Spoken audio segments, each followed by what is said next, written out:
मजाक में कन्वर्ट कर रहे हो, कॉमेडी बना रहे हो उसकी। नंबर 1। नंबर 2, कोविड पर आते हैं। हाँ भाई, कौन कहता था कि कोविड के साथ जीना सीखना पड़ेगा? ये केजरीवाल। और जब केजरीवाल ने ये बोला था तो मैंने क्या कहा था?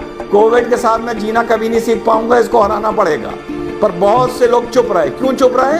क्योंकि केजरीवाल जो भाषा बोल रहा था, माफ करिएगा, वही भाषा सेंट्रल गवर्नमेंट बोल रही थी। क्या ये कौन सा तरीका था कोविड के साथ जिलाओ? अब जियो दिल्ली में कोविड के साथ, जियो। दिमाग ठिकाने आ गए? कल का बयान देख लिया? 5 लाख हो जाएंगे, 3 लाख हो जाएंगे, 1.5 लाख बेड चाहिए, 1 लाख बेड चाहिए। 6000 बेड में छींके आ गई।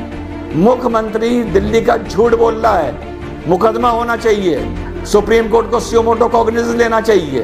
20 दिन पहले बोल रहा था 50,000 पेशेंट्स को हम हैंडल करने के लिए तैयार हैं। 20 दिन बाद कह रहा है 3000 बेड है और 250 हमारे पास वेंटिलेटर है। बाकी लोग कहाँ हैं? घर पर हैं। इस हिसाब से तो अगर मैं वहां का मुख्यमंत्री होता तो मैं कहता मैं 10 लाख पेशेंट्स को हैंडल करने के लिए तैयार हूँ। 5000 को एडमिट कर लूंगा और 9,95,000 को घर भेज दूंगा कि बेटा जाके घर में काढ़ा पियो। और जब सांस फूलने लगेगा और फोन करोगे तो एम्बुलेंस लेने आएगी नहीं, फिर वीडियो बना बना के वायरल करना। शर्म आनी चाहिए हम लोगों को। जिस देश की राजधानी में हमारा प्रधानमंत्री बैठा है, हमारा केंद्र स्वास्थ्य मंत्री बैठा है, एक मुख्यमंत्री बैठा है, एक लेफ्टिनेंट गवर्नर बैठा है, वहां पे लोग वीडियो बना बना के डाल रहे हैं कि हमारा दम घुट रहा है, मर रहे हैं, हमारे घर वाले मर रहे हैं, कोई जगह नहीं है हमारे एडमिट होने के लिए। और हम लोग कह रहे हैं हमें कोविड के साथ जीना सीखना पड़ेगा। अब लोग कहेंगे फेडरल स्ट्रक्चर, वो राज्य है, वो केंद्र का जिम्मा नहीं है, वो इसका जिम्मा नहीं है। अरे किसी का जिम्मा हो, जिसके घर में कोविड आया होता है ना, और उसका बाप या उसका बच्चा या उसके बीवी मर रही होती है, और वो जब अस्पताल में फोन करता है तो उसको ये नहीं पता होता ये सेंट्रल गवर्नमेंट का अस्पताल है या स्टेट गवर्नमेंट का अस्पताल है, केजरीवाल के अंडर आता है या लेफ्टिनेंट गवर्नर के अंडर आता है। हम लोगों को शर्म आनी चाहिए। कोविड-19 की पूरी लड़ाई पॉलिटिकल एफिलिएशन को दिमाग में रख के लड़ी जा रही है। केंद्र सरकार को समर्थन करने वालों की इतनी हिम्मत नहीं है कि केंद्र सरकार की गलतियों पर उंगली उठाएं और बातमीज केंद्र सरकार से सवाल पूछें।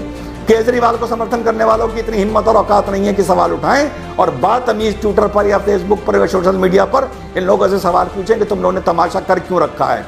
तुम लोगों ने देश को कोविड-19 की लड़ाई को लेके लावारिस बना दिया है। मानो या न मानो, किसकी कितनी गलती है ये आपस में तय करते रहना, ठीक है? तो वो बात तो दिमाग से अब निकाल दो कि कोविड के साथ जीना सीखना पड़ेगा। जिस शहर, जिस गांव, जिस स्टेट में कोविड ने पैर पसार लिए, पैर फैला दिए, उस जगह कोविड के साथ जीना नहीं सीख पाओगे। कोविड से जब तक जीना अकड़ते रहो जब तक कोविड तुम्हारे और हमारे घर नहीं आया है। जिस दिन घर आ गया ना, दिमाग ठिकाने कर देगा। अब आगे की बात खत्म करता हूं लास्ट एडवाइस देते हुए, and I hope this is my last video. इतने बेड चाहिए, इतने पेशेंट चाहिए, इतने डॉक्टर्स कहां से लाओगे? जो डॉक्टर्स हैं बेचारे पहले ही थके हुए हैं।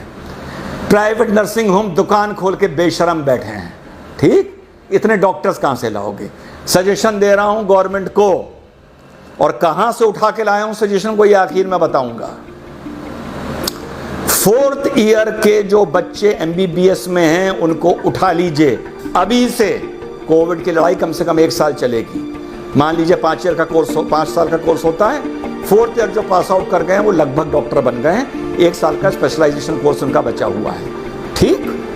बेसिक चीजें उनको सब आती हैं। कोविड की लड़ाई में हमको स्पेशलाइज चीजें नहीं चाहिए। BP लेना, इंजेक्शन लगाना, दवाई देना, वेंटिलेटर लगाना, पल्स देखना, टेम्परेचर देखना, वगैरह वगैरह वगैरह, इससे ज़्यादा ज़रूरत नहीं होती। जो लोग होम आइसोलेशन में, घर में अगर एम्बुलेंस जा रही है उनको चेकअप के लिए जाना, विजिट करना, लैब्स में ड्यूटी लगाना। इन लोगों को, बच्चों को, 4th ईयर के बच्चों को उठाइए, कोविड की लड़ाई में इनको इन्वॉल्व करिए। बीच की पढ़ाई इनकी 4th ईयर के बाद ब्रेक करिए। अभी जो सेशन शुरू हो रहा है, एक झटके में हिंदुस्तान में हजारों डॉक्टर खड़े हो जाएंगे। अलग अलग इनकी ड्यूटी लगाइए। साल भर के बाद, आफ्टर 1 ईयर मीन्स जून 2021 में ये अपने कोर्सेज को कंप्लीट करने के लिए उससे फिर से ज्वाइन करेंगे।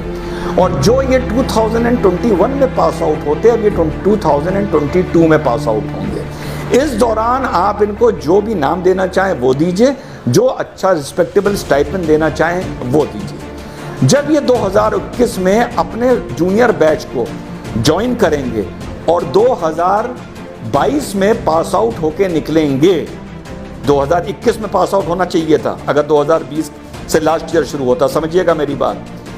पास आउट होके निकलेंगे, लेकिन इनको डीम्ड पास आउट इन 2021 ही माना जाएगा। Deemed is a legal term, it is a constitutional term. Deemed pass out 2021, actual pass out 2022। और जब ये पास आउट होके निकलेंगे तो इनके पास 1 साल का देश सेवा का गवर्नमेंट जॉब का उस टाइम एक्सपीरियंस होगा। So they will have an experience of 1 year, जो मेडिकल रेगुलेशन बोलता है कि आपको 1 साल गवर्नमेंट के लिए काम करना पड़ेगा, plus they will have a degree and plus and later of certificate of appreciation and a medal of appreciation, जो पूरी जिंदगी इन लोगों के काम आएगा। एक झटके में हम इस देश में हजारों डॉक्टर 1 महीने की ट्रेनिंग के बाद खड़े कर सकते हैं। ना उनका ईयर वेस्ट होगा, उनके फेदर इन द कैप लगेगा, उन्हें देश सेवा का मौका मिलेगा। हमारे डॉक्टर्स की हेडेक खत्म हो जाएगी, नंबर ऑफ डॉक्टर्स की। वो हमारे मेन डॉक्टर्स को मौके पे सब्स्टिट्यूट कर सकते हैं, ताकि हमारे जो मेन डॉक्टर्स हैं वो टायर आउट ना कर जाएं, वो फटीक आउट ना कर जाएं। ये आइडिया मेरे दिमाग में कहाँ से आया? ये काम किया था ब्रिटेन ने वर्ल्ड वॉर 1 में। 4th ईयर MBBS के बच्चों को उठा के 1 महीने की ट्रेनिंग दे के अलग अलग शहरों में उन लोगों को डिप्यूट कर दिया गया था। और पास आउट होने के बाद जो भी कॉमनवेल्थ था, उनकी कॉलोनीज थी, और 1 साल का उन्होंने शायद इनसे वर्क मांगा था। उसके बाद वापस लोगों को कोर्स में इनरोल कर लिया गया था और डॉक्टर की डिग्री दे दी गई थी। ये बात मुझे कैसे पता? मेरे दादाजी ब्रिस्टल मेडिकल कॉलेज इंग्लैंड से MBBS कर रहे थे। मैं रियल दादा, उनको भी 4th ईयर के बाद इसी तरह उठाया गया था। मिडिल ईस्ट में उनकी पोस्टिंग करी गई थी, इंडिया में भी उनकी पोस्टिंग की गई थी। 1 साल के बाद वो फिर से उन्होंने इंडियाई से अपना कोर्स कंप्लीट किया था। This was the out of box idea जो ब्रिटिशर्स ने इम्प्लीमेंट किया था। आज से गवर्नमेंट को ये सोचना चाहिए कि व्हाट केजरीवाल इज सेइंग, अगर ये ऐसी हकीकत वाकई हमारी राजधानी में हो गई या और 3-4 राजधानियों में या देश में और हो गई, जैसी इस टाइम महाराष्ट्र, दिल्ली, गुजरात, तमिलनाडु में है, तो बेड खरीद लोगे, बेड इंपोर्ट कर लोगे, दवाई इंपोर्ट कर लोगे, मास्क इंपोर्ट कर लोगे, कुछ इंपोर्ट कर लोगे, मेडिकल प्रोफेशनल्स कहाँ से लाओगे? आज से गवर्नमेंट को ये इम्प्लीमेंट करना चाहिए, ताकि जून एंड या जुलाई आते आते हमारे पास मेडिकल ग्रेजुएट्स की एक फोर्स हो और वो इस लड़ाई में शामिल हों। This was my idea. China के बारे में मैं बोल चुका हूँ। Let us become a responsible nationalist people.